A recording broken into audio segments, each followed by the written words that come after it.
Hello, today I'm in Mitsubishi Outlander.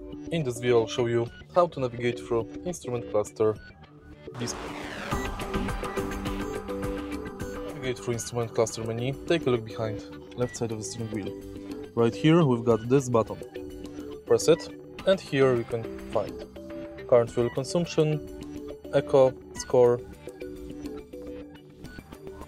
service info, settings menu, trip A, trip B, range and average fuel consumption. In settings menu we can change units, language, enable chime, alarm,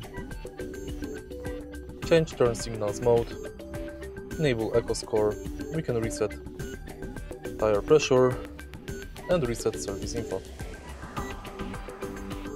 If you find this video helpful, please leave like, comment and subscribe.